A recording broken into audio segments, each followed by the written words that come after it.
सभी छात्रों को नमस्कार। आज हम आपके लिए जो है आरबीएस डिग्री कॉलेज मेजा खास के ऑनलाइन प्लेटफॉर्म पर जो है आज हम आपको सॉइल साइंस के नया टॉपिक लेकर आए हुए हैं। ठीक है छात्रों, जो कि ये सॉइल वाटर रिटेक्शन से रिलेटेड है, मतलब मृदा प्रतिधारण, जो कि ये एक किसी भी पौधे या पौधे के जड़ या उसके जो भी पार्ट्स होते हैं, जो भी अंग होते हैं, बिना जल के वो ग्रोथ नहीं कर पाते हैं और वो कोई भी क्रिया भी नहीं कर पाते हैं। ठीक है छात्रों, हम आपको आज जो टॉपिक हमारा है वो हम आपको स्क्रीन पर हम बता रहे हैं, जो कि सॉइल वाटर रिटेंशन, इसे हम हिंदी में कहेंगे मृदा जल प्रतिधारण। ठीक है, जो कि ये हमारे खेतों में एक संतुलन बना के जो अपना प्रतिक्रिया करते हैं या रासायनिक क्रिया करते हैं या जैविक क्रिया करते हों या फिर भौतिक क्रिया करते हों, बिना जल के आप कोई भी पौधे का अंकुरण या उसे ग्रोथ मतलब वृद्धि नहीं कर सकते हैं। ठीक है छात्रों, चलिए आइए हम स्क्रीन पर चलते हैं। इस टॉपिक से रिलेटेड जो भी बातें हैं हम इस टॉपिक पे आपको हम बताएंगे। ठीक है, आगे चलते हैं। खेतों में जल संतुलन में सुधार के लिए कई आवश्यक रणनीतियों को शामिल किया जाता है।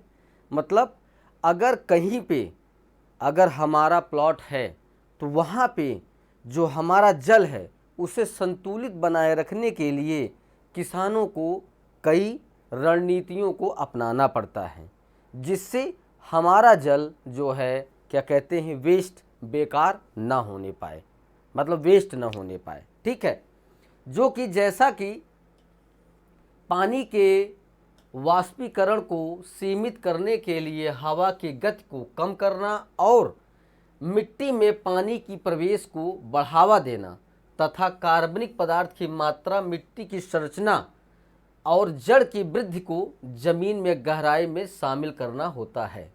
मतलब कहने का अर्थ ये है छात्रों कि अगर जल अगर सॉइल या मिट्टी में अगर प्रवेश करता है तो वहाँ पे जो उसका वाष्पीकरण होता है उसके दायरे को सीमित करना, मतलब कम जल हमारा वाष्पित होकर बाहर न जाए।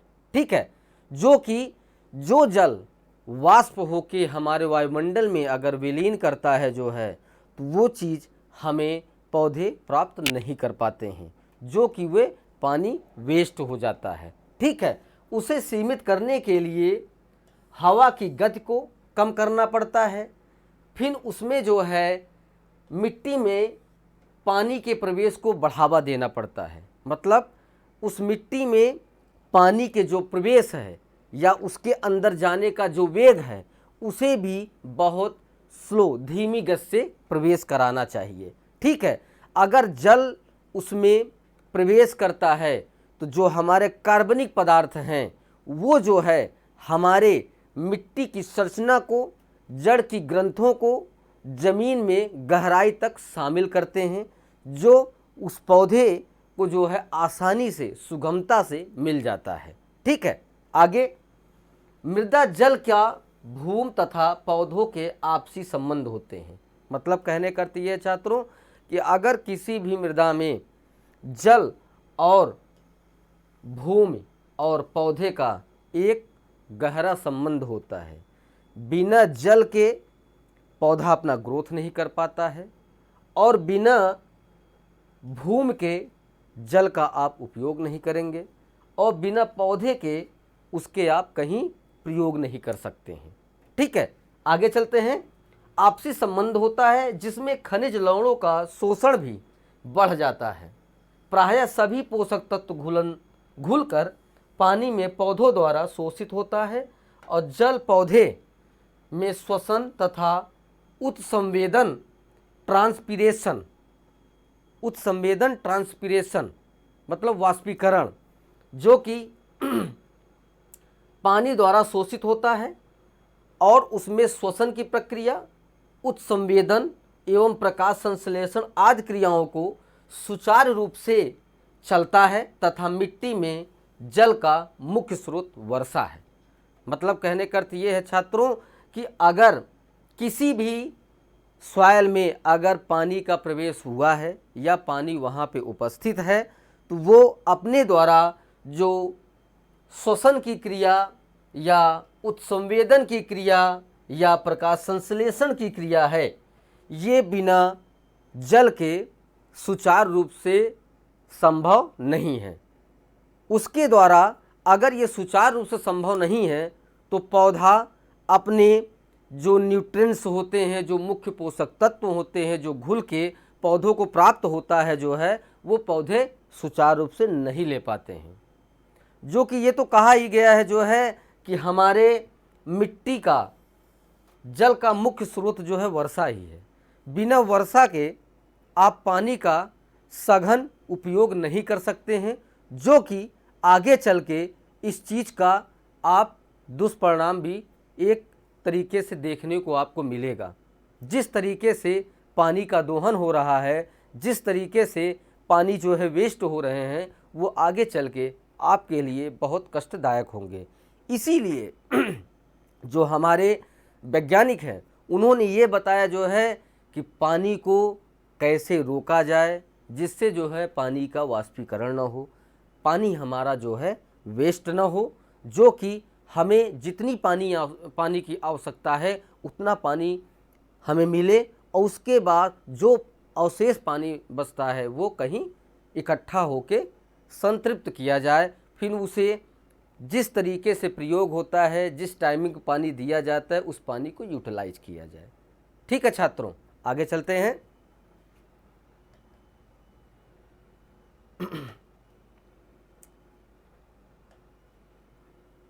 टाइप्स ऑफ सॉइल वाटर, मतलब मृदा में कितने प्रकार के जल पाए जाते हैं। ठीक है, जो पहला हमारा है वो है गुरुत्वीय स्वतंत्र जल, दूसरा हमारा है केशिका या केशीय जल, तीसरा हमारा है आर्द्रताग्राही रासायनिक कृत्रिम जल। ठीक है छात्रों, जो कि हमारे मृदा में 3 प्रकार की जल पाए जाते हैं, जो मैंने आपको स्क्रीन पे बताया। गुरुत्वीय स्वतंत्र जल, केशिका केशीय जल, आर्द्रताग्राही रासायनिक एवं कृत्रिम जल। ठीक है, आगे हम इसको डिफाइन करते हैं, आगे चलते हैं। यह हमने एक डायग्राम आपको दिया है जिसमें आपको ये दर्शाया गया है कि कहाँ पे कौन सा जल एकत्रीकरण होता है और कहाँ पे कौन सा जल पाया जाता है। ठीक है, ये जो फिगर बना हुआ है ये एक प्लांट है। ठीक है, जो वाटर वेपर हो रहा है वाष्पीकरण से जो है वो एरो बन के बाहर जा रहा है। जो फ्री वाटर है वो देखिए ये है, जो फ्री वाटर मेरा है। ठीक है, उसके बाद जो हमारा क्या कहते हैं केशिकीय जल है या आर्द्रताग्राही जल है जो है वो हमारा यहाँ पे जो है स्वैप हो रहा है। ठीक है, जो इसका मेन एक बिंदु से जो मैंने आपको स्ट्रक्चर यहाँ पे बनाया है वो ये है। ठीक है, इसमें जो है मृदा कण हमारा ये है। किसी भी सॉइल में अगर जो मृदा का कण होता है वो एक केंद्र पे होता है, केंद्र के अगल बगल जो भी रिक्त स्थान होते हैं वहाँ पे हमारा जो जल है वो अलग अलग अवस्था में विद्यमान होता है। ठीक है, जो पहला मेरा है आर्द्रताग्राही जल जो है ये जो है इस केंद्र के अंदर पाया जाता है, केशीय जल इसके अंदर पाया जाता है। फिर जो हमारा स्वतंत्र जल है जो बाहर जाता है, जो हमारे एक लेयर जो होती है उसके लेयर के बाहर जो स्वतंत्र जल जाता है वो ये है, जिसे हम वेस्ट वाटर बोलते हैं। जो हमारे फसल को न तो उपयुक्त होता है, न तो उसे जो है इकट्ठा किया जा सकता है, न उसे जो है कहीं जो है बाहर आप वो कर सकते हैं, क्योंकि वो एक साइड के किनारे होके वो वेस्ट होके बाहर चला जाता है। वाष्पीकरण के थ्रू जो है वो जल वहाँ पे समाप्त हो जाता है। ठीक है, आगे चलते हैं छात्रों।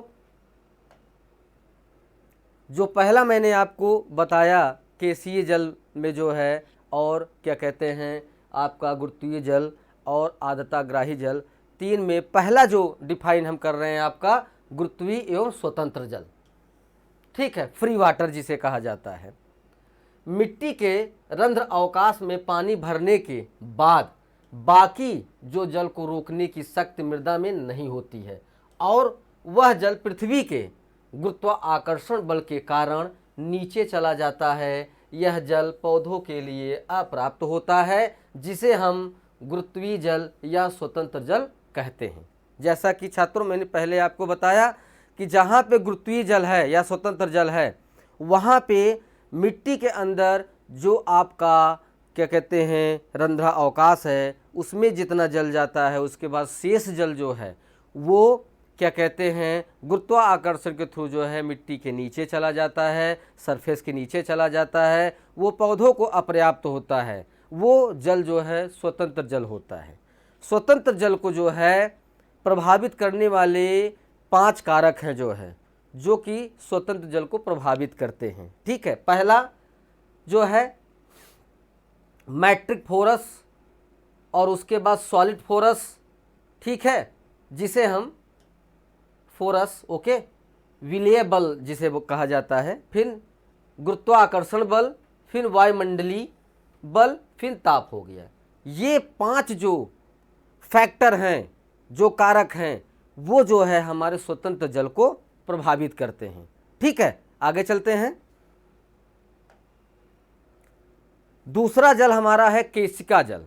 ठीक है, जो सबसे उपयुक्त और सबसे महत्वपूर्ण जल होता है। जो पौधे अपने कठिन अवस्था में, जब उन्हें कहीं से जल का मात्रा नहीं मिलता है, जल का जो है कहीं सुचारू रूप से उन्हें व्यवस्था नहीं हो पाती है, वहाँ पे पौधा केसी जल का उपयोग करता है। ठीक है, इसमें गुरुत्वाकर्षण बल के विरुद्ध पर्याप्त जल मिट्टी के रंध्र अवकाश में रुका रहता है, जिसे केशिका जल कहते हैं। यह जल विलयन के रूप में सुगमता से पौधों को प्राप्त होता रहता है। ठीक है, मतलब हमारा कहने का अर्थ ये है छात्रों जो है कि जो हमारा केशिका जल है जो है वो एक रंध्र अवकाश में रुका रहता है, उसे हम केशिका जल कहते हैं। और उस जगह जहाँ पे ये जल रुका रहता है, वहाँ पे जो जल विलयन होते हैं या पोषक तत्व जो होते हैं जो उसमें घुलनशील रहते हैं, हमारे जो पौधे हैं वो जो है सुगमता से उस पौधों को शोषित करके उपयोग में लाते हैं। ठीक है, केशिका जल को प्रभावित करने वाले निम्न कारण हैं। जो पहला कारण है कणाकार, जिसे टेक्सचर आप कहेंगे। मृदा में कणों का आकार जितना सूक्ष्म होगा तथा केशिका जल की मात्रा उतनी ही अनुपात में अधिक होगा। मतलब कहने का अर्थ ये है छात्रों, जो हमारे मृदा की संरचना है, जहाँ पे मृदा के कण बहुत महीन होते हैं, वहाँ पे केशिका जल की मात्रा का अनुपात सबसे ज़्यादा होता है। ठीक है, वहाँ पे जल का एकत्रीकरण सबसे ज़्यादा होता है। दूसरा जो है स्ट्रक्चर, जहाँ पे मृदा का जो कण है वो दानेदार मृदाओं में इस जल की मात्रा अधिक होती है। मतलब जहाँ पे जो संरचना सॉइल का एक दानेदार, एक मोटे दाने में जो बना हुआ होता है, वहाँ पे मोटे दाने का मतलब ये है कि जितने बड़े बड़े दाने होंगे उसके अंदर जो स्पेस होगा, रिक्त स्थान होगा, वहाँ पे सबसे ज़्यादा जो है जल का संचयन होता है। ठीक है, वो बाद में जब पौधे ग्रोथ करते हैं, किसी अवस्था में वो वाटर कम पाते हैं, जल कम पाते हैं उनकी क्षमता के अकॉर्डिंग जो है, तो वहाँ पे ये जल पौधे अपने उपयोग में लाते हैं। ठीक है, आगे चलते हैं। ऑर्गेनिक मैटर मतलब कार्बनिक पदार्थ जिसे कहा जाता है। मृदा में कार्बनिक पदार्थ की उपस्थिति का कारण केशिका जल की मात्रा में वृद्धि करने में सहायक होता है। समझ रहे हैं छात्रों, हमारा कहने का अर्थ ये है छात्रों कि ऑर्गेनिक पदार्थ जो होता है, जब वो उसमें रासायनिक प्रक्रियाएं स्टार्ट होती हैं तो उसमें जल की महत्वपूर्ण भूमिका होती है। वो फिर करता क्या है, सॉइल जो है, जो उसमें बैक्टीरिया सूक्ष्म पाए जाते हैं, वो जो है जब उनका सुचारू रूप से जब संचयन होता है या कहीं उनकी प्रक्रियाएं स्टार्ट होती हैं, तो वो जो है केशिका जल के थ्रू जो है अपनी जल की मात्रा को पूर्ण करके वो अपनी प्रक्रिया को प्रारंभ करते रहते हैं और सॉइल में अपनी प्रक्रिया करते रहते हैं जो है। ठीक है, तीसरा जो है, चौथा, ये ऑर्गेनिक मैटर मैंने आपको बता दिया। फिर चौथा जो है पृष्ठ तनाव, जिसे हम सरफेस टेंशन बोले जाते हैं, जो मृदा तनाव में वृद्धि होने से केशिका जल में वृद्धि होती है। मतलब कहने का अर्थ ये है छात्रों कि अगर उसका आयतन जितना ही बड़ा होगा, जितना ही उसका आयतन फैला रहेगा, तो उसमें केशिका जल का प्रभाव ज़्यादा रहेगा और जल का संचयन सबसे ज़्यादा होगा। ठीक है, और उसके बाद पांचवा आता है टेम्परेचर, ताप। ये कम होता है। जहाँ केशिका जल की सबसे ज़्यादा संचयन होता है वहाँ का तापमान हमेशा कम होता है, क्योंकि उसमें वाष्पीकरण की प्रक्रिया बहुत कम होती है। ठीक है, फिर छठवां बनता है इसमें जो है सॉइल मॉइस्चर कंसेंट, मृदा नमी स्थिरांक।